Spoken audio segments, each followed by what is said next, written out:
नमस्कार दोस्तों, स्वागत है आप सभी का आपके अपने YouTube channel all exam guide गुरु पर। दोस्तों, इस वीडियो में आपके लिए 100 जीके के वन लाइनर हैं। ये क्वेश्चंस एग्जाम में पूछे हुए प्रश्न हैं। एक ही वीडियो में 100 क्वेश्चन, मैं 10 मिनट में पूरा वीडियो खत्म कर दूंगा। फ्री वीडियो है, पूरा अंत तक देखिएगा।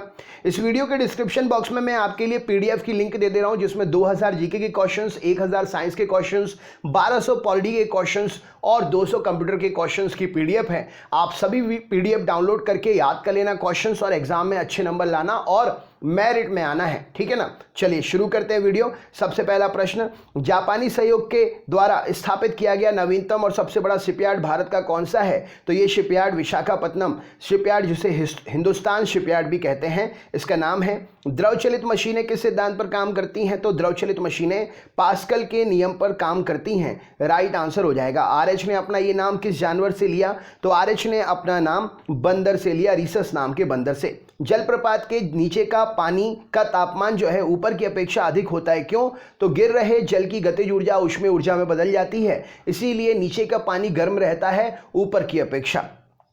लेजर बीम कैसी बीम होती है? तो एक समानांतर बीम होती है लेजर बीम। मद्रास में भारतीय राष्ट्रीय कांग्रेस के तीसरे अधिवेशन की अध्यक्षता किसके द्वारा की गई थी? तो बदरुद्दीन तैयब जी के द्वारा मद्रास में भारतीय राष्ट्रीय कांग्रेस के तीसरे अधिवेशन की अध्यक्षता की गई थी। पेड़ को उगने के लिए अपेक्षाकृत न्यूनतम तापमान की आवश्यकता होती है, कितना? तो कम से कम 6 डिग्री टेम्परेचर चाहिए पेड़ को उगने के लिए, अपनी ग्रोथ करने के लिए। भारत में विशालतम लेगून कौन सा है? तो बेमनाथ लेगून भारत में विशालतम लेगून है। पहली भारतीय महिला फू दोरजी की चोटी पर बिना ऑक्सीजन की चढ़ी थी, उनका किस पर्वत की चोटी पर बिना ऑक्सीजन के चढ़ी थी? तो फू दोरजी पहली भारतीय महिला जो बिना ऑक्सीजन के माउंट एवरेस्ट की चोटी पर चढ़ी थी। मौलिक कर्तव्य संविधान में किसका अंग है? तो मौलिक कर्तव्य संविधान में समाजवादी संविधान का अंग है। कॉपर खनन से संबंधित कौन सा क्षेत्र प्रसिद्ध है? तो राजस्थान का खेतड़ी जो है ये कॉपर उत्खनन के लिए प्रसिद्ध है।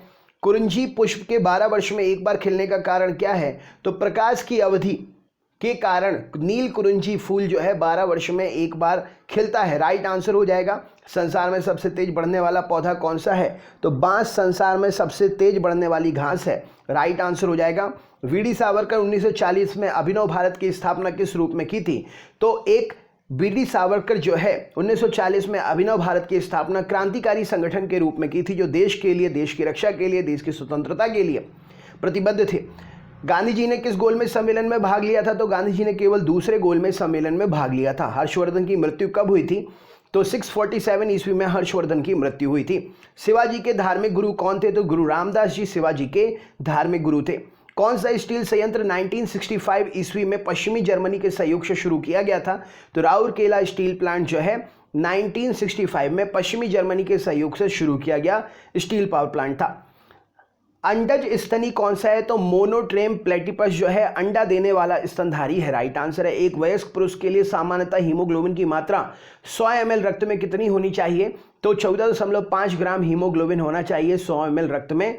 रेशेदार अस्थि जोड़ कहां पर पाए जाते हैं? तो कपाल में रेशेदार अस्थि जोड़ पाए जाते हैं। एक द्रव बूंद का आकार गोलाकार होने का कारण क्या है? तो पृष्ठ तनाव के कारण एक द्रव बूंद गोलाकार हो जाती है।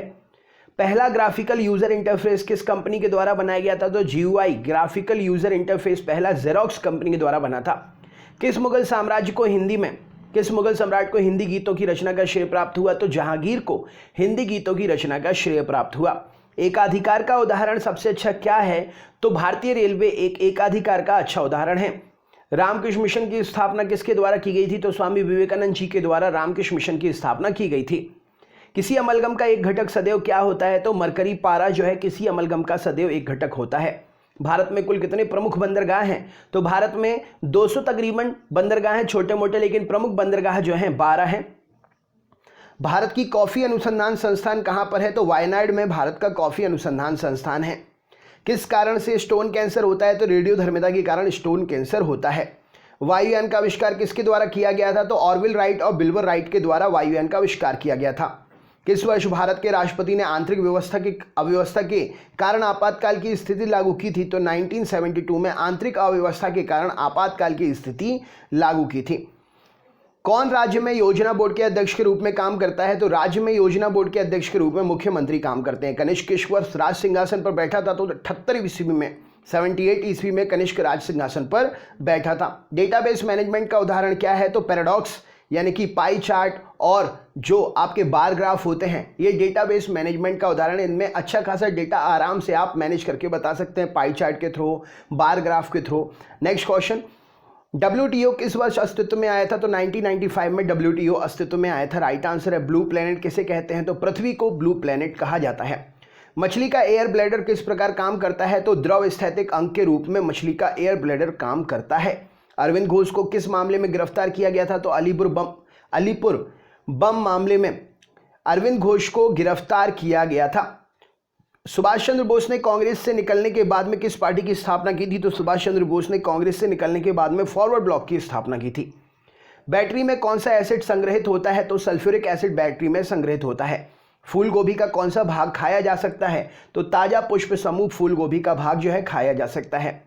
संसार का सबसे गहरी नदी कौन सी है? तो अमेजन नदी संसार की सबसे गहरी नदी है। रिएक्टर स्केल पर क्या मापा जाता है? तो भूकंप की तीव्रता को रिएक्टर स्केल पर मापते हैं। 1857 के विद्रोह के समय ब्रिटिश गवर्नर कौन था? तो लॉर्ड कैनिंग 1857 के विद्रोह के समय में ब्रिटिश गवर्नर था।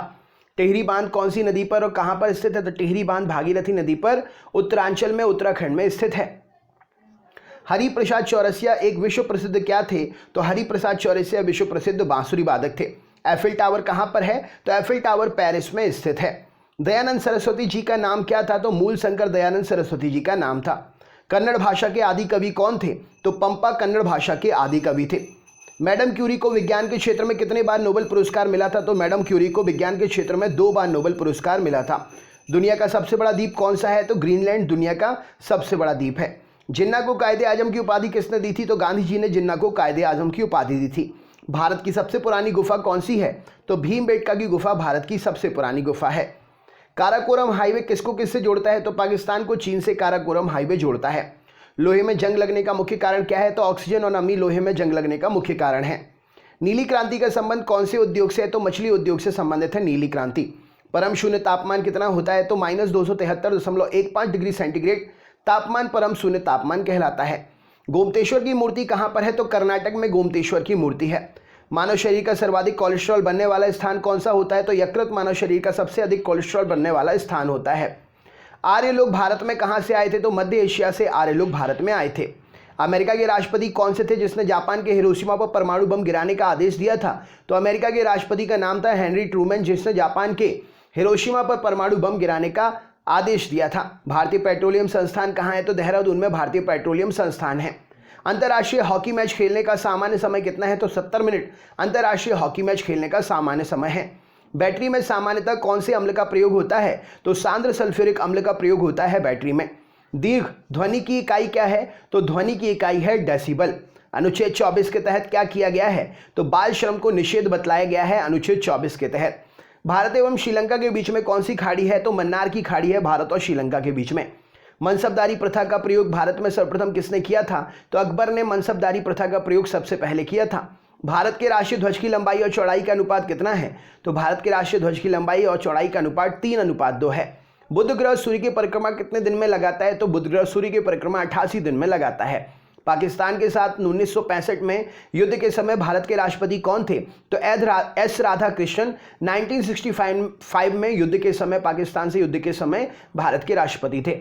इंदिरा गांधी परमाणु अनुसंधान केंद्र कहाँ है? तो कलपक्कम में इंदिरा गांधी परमाणु अनुसंधान केंद्र स्थित है। बाबर ने प्रथम बार पश्चिम में कहां से होकर भारत में प्रवेश किया था? तो बाबर ने पश्चिम में पंजाब से होकर भारत में प्रवेश किया था। काकतीय कहां का शासक था? तो काकतीय आंध्र प्रदेश के शासक थे। विश्व का सबसे बड़ा नदी द्वीप मांजुली कौन सी नदी पर है? असम में। तो ब्रह्मपुत्र नदी पर विश्व का सबसे बड़ा नदी द्वीप मांजुली असम में स्थित है। मांडू की रानी रूपमती का संबंध किससे है? तो बाज बहादुर से है। राष्ट्रीय मानव संग्रहालय कहां पर है? तो राष्ट्रीय मानव संग्रहालय भोपाल में है। सह्याद्री पर्वत कहां पर स्थित है? तो महाराष्ट्र में सह्याद्री पर्वत है। चिकित्सा शास्त्र के जनक कौन थे? तो हिप्पोक्रेटस चिकित्सा शास्त्र के जनक थे। ताइवान का पुराना नाम क्या था? तो फार्मोसा ताइवान का पुराना नाम था। विश्व रेड क्रॉस दिवस किस दिन मनाया जाता है? तो 8 मई को विश्व रेड क्रॉस दिवस मनाते हैं। आत्मकथा विंग्स ऑफ फायर के लेखक कौन है? तो डॉक्टर एपीजे अब्दुल कलाम आत्मकथा विंग्स ऑफ फायर के लेखक हैं। बाबर को भारत पर आक्रमण करने के लिए किसने आमंत्रित किया था? तो दौलत खान लोधी और आलम खान ने बाबर को भारत पर आक्रमण करने के लिए आमंत्रित किया था। The child is father of man के लेखक कौन है? तो विलियम वर्ड्सवर्थ जो हैं the child is father of man के लेखक हैं। इब्न बतूता किसके शासनकाल में भारत आया था? तो मोहम्मद बिन तुगलक के शासनकाल में इब्न बतूता भारत आया था। वाद्य यंत्रों में सबसे पुराना वाद्य यंत्र कौन सा है? तो वीणा इस प्रश्न के लिए सही उत्तर हो जाएगा। दोस्तों ये था जीके का question set paper. Description box में पीडीएफ की लिंक दे दे रहा हूँ, लिंक पर क्लिक करके पीडीएफ डाउनलोड करके क्वेश्चंस याद करके अपने दोस्तों को भी शेयर करिएगा। और रोज सुबह 8 बजे से जीके की लाइव क्लास होती है, तो आप रोज मुझसे जीके लाइव पढ़ने के लिए जुड़ सकते हैं सुबह सुबह 8 बजे, और ये सब फ्री। ठीक है, तो चैनल जरूर सब्सक्राइब कर लीजिएगा, वीडियो लाइक करिएगा, शेयर करिएगा और अपने दोस्तों को भी जरूर बतलाइएगा। बहुत बहुत धन्यवाद, आपका दिन शुभ हो।